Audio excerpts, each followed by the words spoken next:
It was a cold evening, colder than usual. Snowflakes fell slowly from the sky, covering the ground like a soft white blanket. Marcus, a quiet man in his late 30s, was inside his small wooden house at the edge of the forest. The heater was on, and a hot cup of coffee steamed on the table beside him. He lived alone, always had, no family, no friends. Only silence and books to keep him company. Then a soft sound, almost like a thump. It came from outside, near the front door. Marcus looked up, surprised. No one ever came here.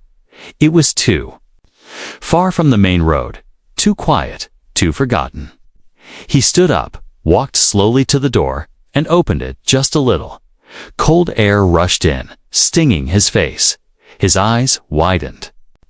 There on the snow-covered doorstep lay a girl, but not an ordinary girl. She had glowing blue skin, long silvery white hair, and delicate, pointed ears. Her eyes were closed, her body thin and shaking. She wore only torn cloth, barely covering her body. Her hands were curled into fists, arms wrapped around herself, trying to keep warm. She looked alien. Marcus didn't think. He rushed outside, knelt beside her, and touched her shoulder. Her skin was ice cold, her lips were blue, her breathing was weak, but she was alive. He picked her up in his arms. She was light, too light, like she hadn't eaten in days. He carried her inside, closed the door with his foot, and gently placed her on the couch. Snow melted off her skin and hair, soaking the cushion, but he didn't care. He grabbed a blanket, wrapped her tightly, then rushed to the fireplace, tossing in dry logs. Flames rose quickly. He turned up the heat and ran to the kitchen, pulling out a can of soup. He didn't know if she could eat human food, but he had to try something. Minutes passed, her fingers moved, her eyelids fluttered. Then, slowly, her eyes opened. They were large and violet, filled with confusion and fear. She tried to sit up, but fell back, too weak. "It's okay," Marcus said softly, holding his hands up to show he meant no harm. "You're safe now. You're in my home." She looked around, shaking. Her lips moved. But the words were strange, not from any language he knew. Then she winced, clutching her stomach, the pain clear on her face. He understood immediately she was hungry. Marcus brought a spoonful of warm soup close to her lips. She stared at it, then at him. Her eyes softened. She opened her mouth slowly, tasting it, chewing carefully. Her eyes lit up then. She took another bite and another. He smiled. He didn't ask questions, not yet. He didn't know who she was, or where she came from, or what kind of trouble she was running from, but right now she was hurt, hungry, and scared, and that was enough for him to care. Later that night, after she fell asleep near the fire, still wrapped in the blanket, Marcus sat in the chair beside her, watching her breathe. Outside, snow continued to fall, covering the porch again. But inside the house, it was warm with heat. And something else too. Hope. He had no idea how much his life was about to change. He only knew one thing for sure. This girl, this alien stranger, collapsed at his door for a reason, and he wasn't going to let her face the cold again. Not alone, not ever again. Morning light filtered through the window, casting a soft glow. Across the room, Marcus sat in the kitchen, sipping lukewarm coffee, his mind spinning just hours ago. His world had been quiet, predictable, and empty. Now, an alien girl, barely conscious, was sleeping on his couch, wrapped in his oldest blanket, warming her body by his fire. She had eaten the soup last night slowly, carefully, like every drop mattered. Then she fell into a deep sleep, curled up like a frightened kitten. Marcus had barely slept. He checked on her every hour, just to make sure she was breathing. Now, as the sun touched her face, she stirred. Her eyes opened again, those large violet eyes, and scanned the room. Her body tensed as she saw him, sitting only a few steps away. Marcus raised his hands gently, offering a soft smile. Good morning. You're safe here. She sat up slowly, holding the blanket around her chest, her eyes narrowed, confused. Her lips moved, and a sound came out. It was soft, musical but completely foreign. Marcus blinked. Sorry, I don't understand you. The girl tilted her head. She pointed to herself and said something again. It sounded like a name maybe, but too strange for Marcus to even repeat. He pointed to himself. Marcus. She watched him carefully, then pointed to him and repeated. Marcus. Marcus smiled. Yeah, that's me. Then she said her name again, slower this time. It sounded like Cyril or maybe Zero. Marcus tried to say it, and she nodded. Her face relaxed just a little, but communication wasn't easy. Marcus tried to speak slowly, pointing to objects, saying their names, table, chair, food. She followed along. Repeating after him, her accent was strange, but her voice was soft and clear. He noticed she was still weak. When she tried to stand, her knees shook. Marcus rushed forward to help her, but she flinched back. Scared, he stopped, not moving closer. Just raised his hands again. It's okay. I'm not going to hurt you. Her breathing slowed. She watched him for a long moment, then finally leaned on the arm of the couch to stand on her own, step by step, barefoot across the wooden floor.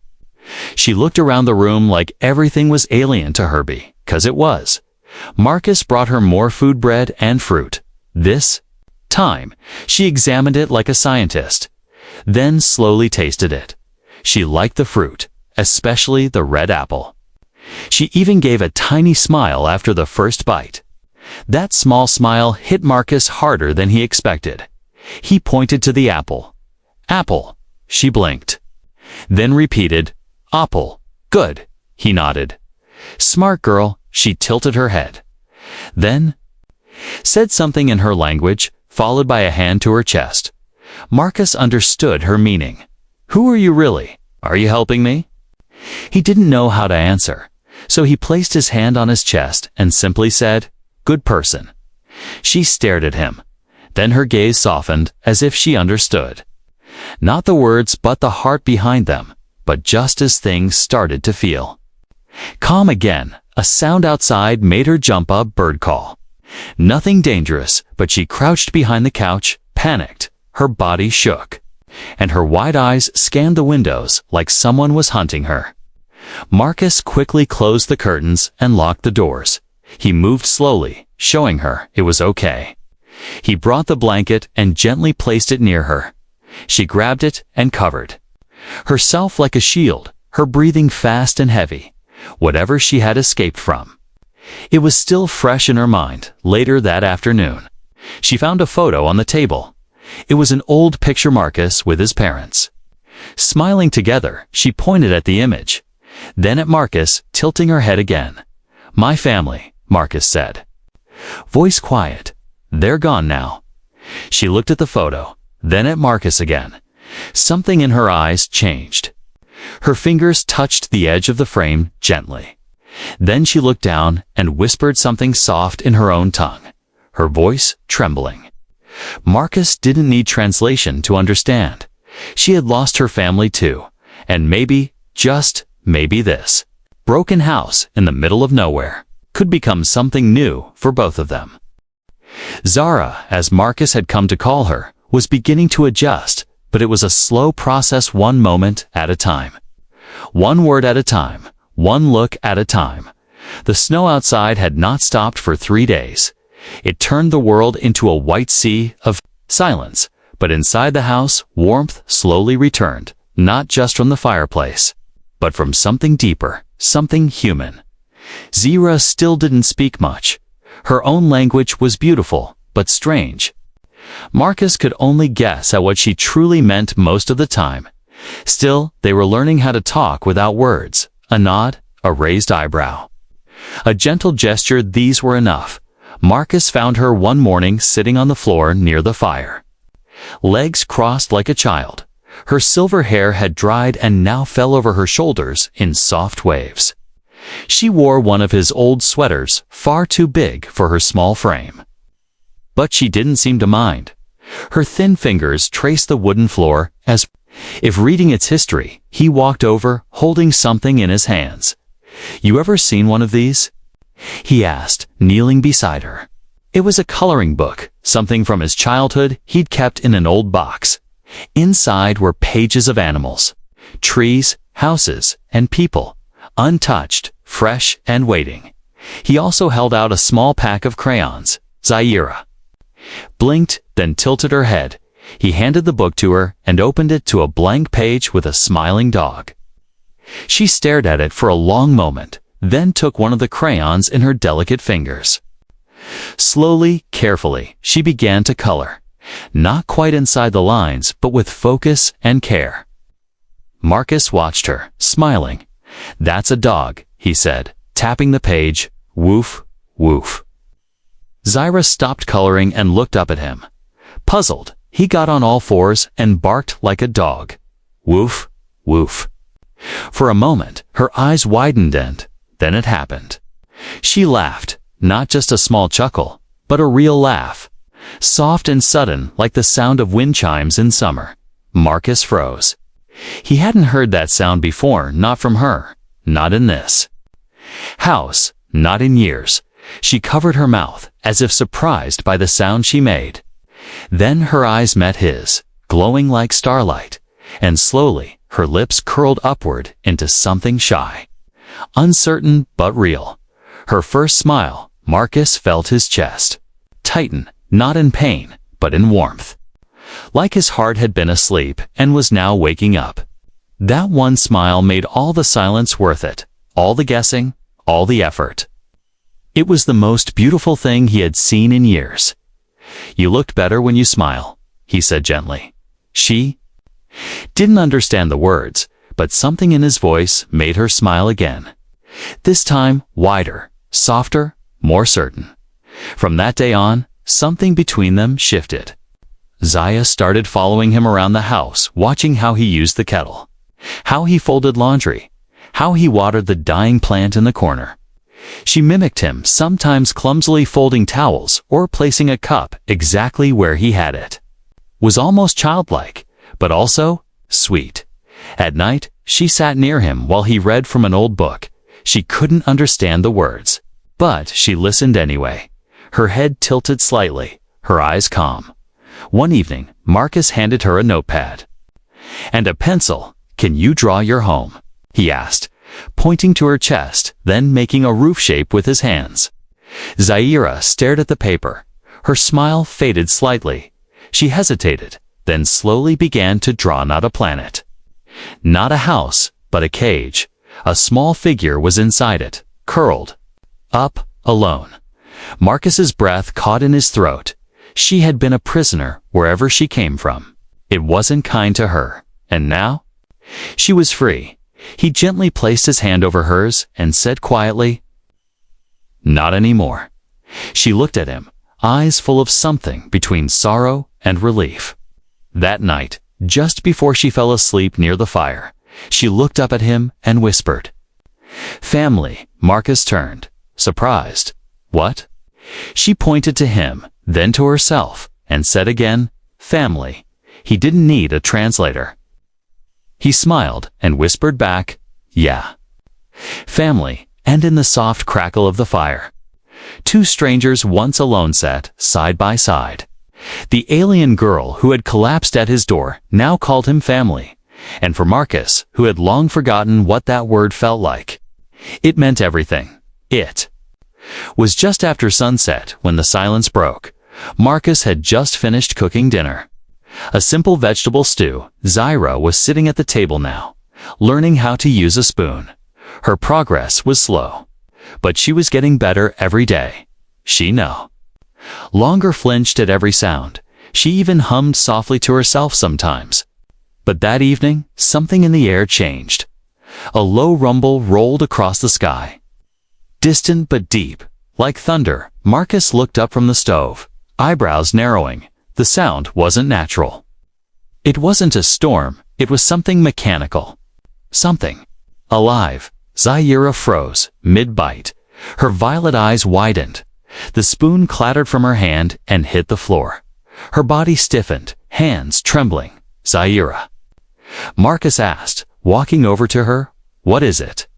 She didn't answer. She stood up so fast the chair scraped the floor behind her. Her eyes locked on the window. She whispered something in her own language, just one word, but the fear in her voice made Marcus's heart drop. Then he heard it again, that sound. Closer now, a hum, like a ship, low and slow, circling. Marcus rushed to the window and looked up. Through the trees, he saw it, a glowing shape. Moving silently through the dark clouds above the forest, it wasn't large, but it wasn't human either. Smooth metal, soft light. Silent wings, it looked like a hunting drone, scanning for life. "Is it looking for you?" Marcus asked, even though he knew the answer. Zaira's pale blue skin had turned nearly white. She grabbed Marcus's arm tightly, eyes begging him, shaking her head, repeating the same word over and over. No go, no go, no go. He understood. They couldn't run, not now, not fast enough. "All right," he whispered, steadying his voice, "then we hide." Marcus turned off every light in the house. He grabbed blankets and threw them over the windows. He pulled Zaira into the back room, a small storage area behind the kitchen. Cluttered with boxes and tools, it wasn't perfect, but it was hidden. "Stay here," he whispered, crouching down in front of her. "Don't make a sound." She reached for his hand, squeezing it tightly. Her eyes were wide, scared but trusting. Marcus placed a hand on her cheek gently. "I promise, I won't let them take you." He closed the door slowly, leaving her in the dark. Then he moved back into the main room. Carefully, heart pounding, every instinct told him to panic, to run, but he couldn't. Not with her here, not when she had nowhere else to go. Outside, the ship hovered lower. A soft hum vibrating through the walls now. A beam of light swept through the trees like a giant flashlight, scanning, searching. It moved slowly, then paused over his cabin. Marcus held his breath. He could feel the walls vibrate softly under the beam, then a knock, not on the door, but on the mind. He didn't hear a voice, but he felt one, like someone was pressing thoughts into his skull. "Return the marked one," the voice said, cold and inhuman. "She is property. Return her now." Marcus gasped, falling to his knees. The voice wasn't just speaking, it was pushing, digging into his mind like knives. But he gritted his teeth, forced the thought out. "No," he thought, "she's not yours anymore." Silence followed. For a long moment, the hum faded. The light blinked out, the air fell still again. Then, with a slow, haunting sound, the ship rose higher. The glow disappeared into the clouds. No crash, no explosion, no attack, just gone. Marcus sat on the floor for a moment, drenched in sweat. Hands shaking, he had no weapons strong enough to fight that kind of power, but somehow it left. He stood, weak in the knees, and hurried to the back room. Zara was curled in a corner, her arms over her head, rocking silently. "It's okay," he whispered. Kneeling beside her, "They're gone. You're safe." She looked up at him, tears shining in her eyes. Her lip trembled, and for the first time, she spoke a full sentence in broken English. "You attacked me." Marcus nodded. "Always," she let out a shaky breath. Then did something he didn't expect. She leaned forward and hugged him. Her arms wrapped tightly around his chest, face pressed into his shirt. She was shaking, but not from fear anymore. From relief, he held her close, gently, like holding something fragile. "They won't take you," he whispered. "You're not going anywhere, not as long as I'm breathing." That night, they didn't sleep. They sat together near the fire. Again, wrapped in silence. And in something else, something stronger. Trust, and somewhere out there. The sky still held danger, but for now, in this small cabin at the edge of the world. A promise had been made, and Marcus intended to keep it. The ship didn't return the next day, or the next, but the fear stayed. It lingered in the corners of the cabin like smoke. Marcus could see it in Zaira's eyes. She flinched at loud sounds, looked over her shoulder too often, and clung to him. If a bird flew too close to the window, still, something had changed because she stayed close to him, not just from fear, but from trust, and Marcus made a quiet decision in his heart. If this alien girl was going to stay with him, she wouldn't just survive. She would live. That morning, while she sat quietly near the fire, Marcus walked into the room with something in his hands. Ever made pancakes? He asked, knowing she wouldn't understand. But he held up a plate stacked high with soft, golden brown pancakes. Melted butter on top and syrup dripping down the sides. Zaira tilted her head, watching carefully. He gave her a fork and pointed. Food? She hesitated, then stabbed a piece and slowly took a bite. Her eyes widened. She chewed slowly, then looked at him with something close to joy. Marcus chuckled. Told you, that's what real breakfast tastes like. She took another bite, bigger this time. Then another. She ate with excitement, like a child discovering candy for the first time.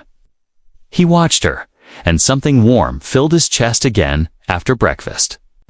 Marcus pulled out an old deck of playing cards and sat at the table. He tapped the surface, calling her over. She came slowly and sat across from him. Game, he said, and began showing her the rules to a simple match card game. She watched, closely, eyes following every card. Then she mimicked his movements. A little clumsy at first, but getting better with each round. And when she won her first hand, Marcus raised his arms and said, "You win." Zaira blinked, then smiled. Her laugh returned a soft, musical sound, and Marcus realized he'd do anything to keep hearing it. Days passed, and their bond grew stronger. Marcus found joy in teaching her. He showed her how to wash dishes, how to fold a blanket, even how to light a fire with dry wood. She tried everything with full attention. Sometimes, she made mistakes once. She tried to warm up food in the toaster, causing a small flame, but even then, she giggled when he panicked.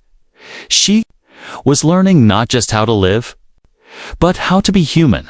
One quiet afternoon, Marcus was cleaning out a closet and found something buried under old boxes, a photo album. He wiped off the dust and opened it on the table. Zaira sat beside him, curious. Inside were pictures of his childhood, his parents, his little brother, their old dog, birthday cakes, snowball fights, sunny beach days. Zaira ran her fingers across the images slowly. Gently, her eyes stopped on a picture of Marcus as a boy hugging his mother. She looked at him and touched her chest, then pointed to the woman in the picture. Marcus nodded. "My mom," he said softly. "She passed away a long time ago." Zaira's eyes lowered. Her expression turned serious. Then, in a trembling voice, she whispered, "Fam." Lee. Marcus looked up sharply. She pointed to herself, then to him. "You." "My family." His throat tightened. He hadn't heard her say that word in days, not since the night of the ship, but now she said it. Again with full meaning, he reached across the table and took her hand gently. "Yes, Zaira. You're my family too." A tear slipped down her cheek. She wiped it quickly and smiled. Not the smile of someone scared or lost, but the smile of someone found. That night, Marcus set up a small celebration. He had no balloons or cake, but he made dinner extra special, lit candles, and even put on old music from the radio. Zaira stared at the tiny flame on the table. Mesmerized by it, he raised his glass of juice. "To you," he said, "to the day I found you at my door. And to every day since." She blinked, then mimicked the motion, clinking her glass to his with a soft laugh. It wasn't much, but for Two souls who had once been completely alone. It felt like a miracle, and when the night grew quiet, and they sat near the fireplace once more, Zaira leaned her head gently on Marcus's shoulder. No more words were needed, because in that warm, silent cabin surrounded by snow, stars, and safety, she had learned something powerful. Family is not always blood. Sometimes, it's the one who feeds you, teaches you, and protects you when no one else does. And Marcus had learned something too. His house wasn't quiet anymore. It was full of life again. The snow had started melting, but the air still felt cold. Marcus stood on the porch with a cup of coffee in his hand. Watching the trees sway in the wind, the world was peaceful again. Or at least pretending to be. Inside, Zaira was humming. Sitting on the floor with crayons and paper, she was drawing again, this time a picture of the cabin, the fireplace, and two stick figures. One small and blue with silver hair, the other tall and human, holding hands. She smiled when she looked at it, but the smile didn't last. Because at that moment, something strange appeared in the sky.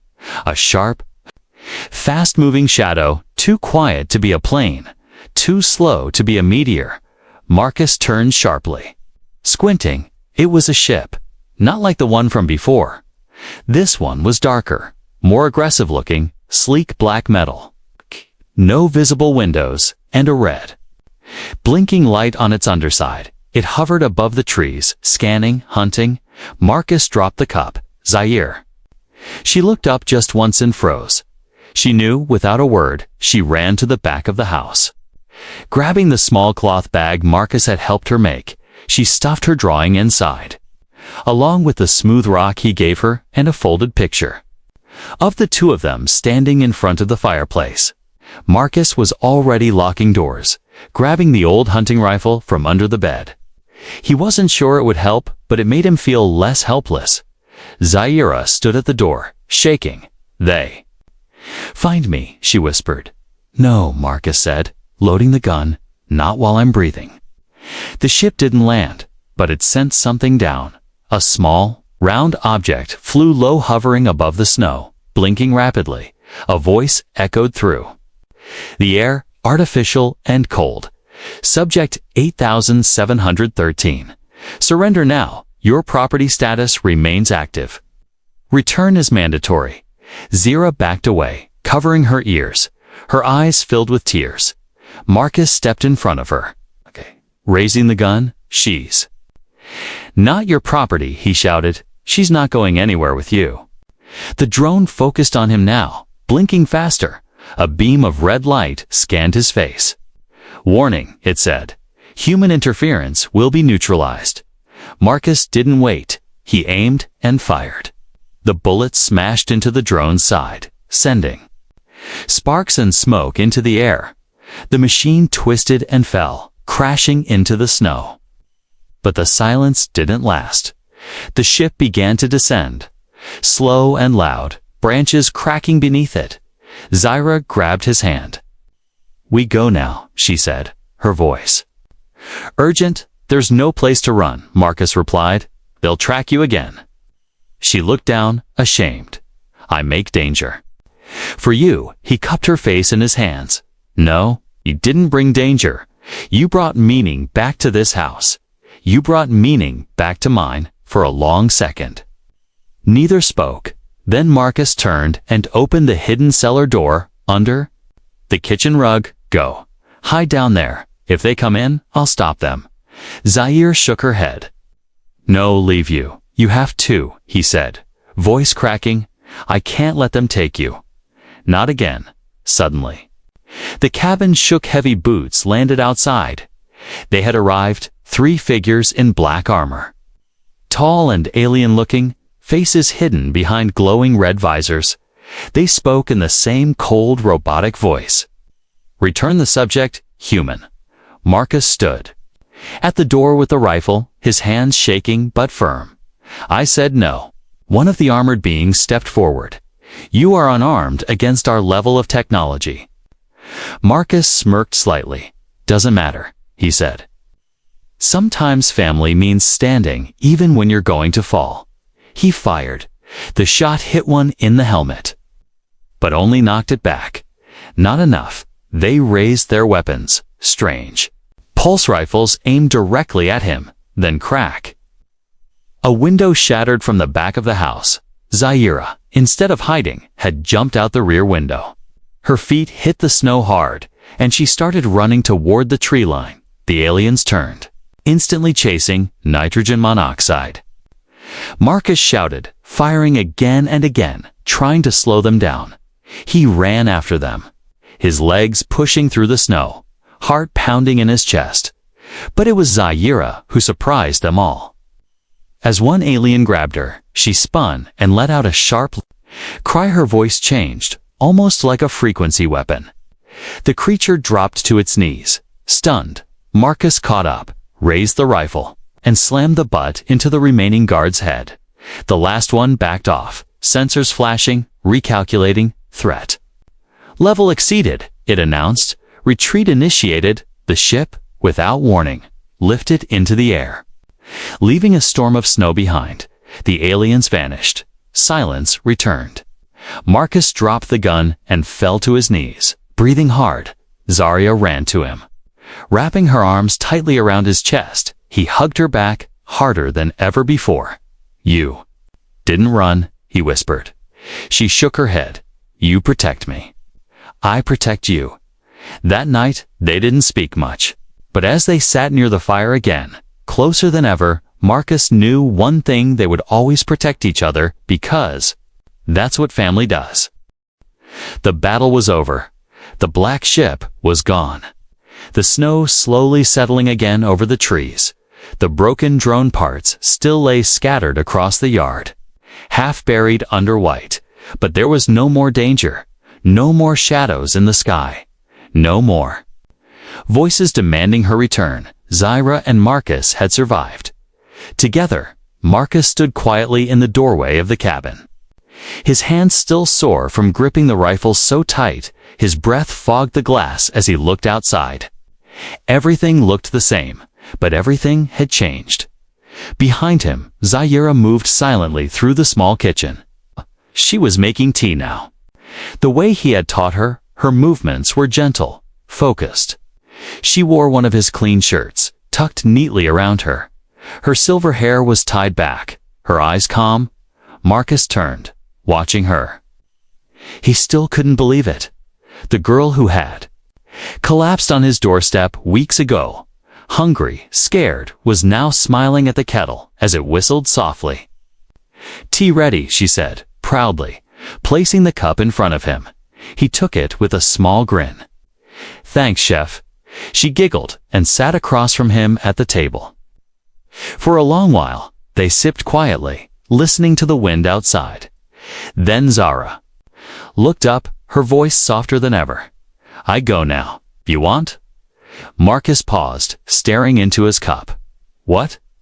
She looked down, picking at the edge of the tablecloth. You save me, you feed me, you hide me. But I bring trouble. You want peace again. I can leave. Marcus stood up slowly, walked over to her side of the table, and knelt down. He looked up into her eyes. Zaira, listen to me, he said gently. I was living alone in this house for years. There was no joy, no warmth, no reason to wake up early. Just silence. He touched her hand carefully. Then one night, you came. You were freezing, hungry, scared. And even then, you were strong enough to survive. She blinked, her lips trembling. He continued. I didn't rescue you, Zara. You rescued me. A tear slid down her cheek. She wiped it quickly. Trying to smile through it, you don't have to go, he said firmly. Not now, not ever. This is your home, if you want it to be. Zara's eyes filled with tears, and her shoulders shook as she let out a soft sob. She leaned forward, wrapping her arms around his neck and burying her face in his shoulder. I stay, she whispered. I stay with you. Marcus held her close, a deep breath escaping him. You're not a guest anymore. your family. The next morning, Marcus stepped outside with Zaira by his side. The air was still cold, but the sun was shining through the clouds. The snow sparkled like crushed diamonds, and the woods were peaceful again. They had cleared away the broken drone and covered the burn marks near the edge of the yard. The cabin looked like nothing had happened, but the bond they shared had. Grown unbreakable, Zaira looked up at the sky. No longer afraid, she stood taller now, her eyes clearer, danger gone. She asked, holding his hand. "For now," Marcus said, "but even if it comes back, we'll face it together." She nodded, then smiled. Together, weeks passed, and the world kept turning. Marcus helped her build a small garden in the back. Zaire planted seeds with great care, always humming softly while she worked. She named every plant some in English, some in her own alien words. She also continued learning, reading from his old books, drawing pictures on the walls. Even making a handmade sign for the front door. It read in careful block letters, Zaira. And Marcus' home family inside, and every time Marcus looked at it, he smiled. One evening, they sat by the fire again. Zaira held the same photo she had once stared at in silence, the picture of Marcus as a boy with his family. She pointed to it, then placed her finger on her chest. "Now, I have family." Too, Marcus felt a lump in his throat. "Yes, you do," he said, "and so do I." Zaira looked up at him, her face glowing with soft light. "Marcus, I stay because you choose me when no one else did." He reached out, holding her hand. "And I'll keep choosing you every day." Outside, the wind whispered through the trees.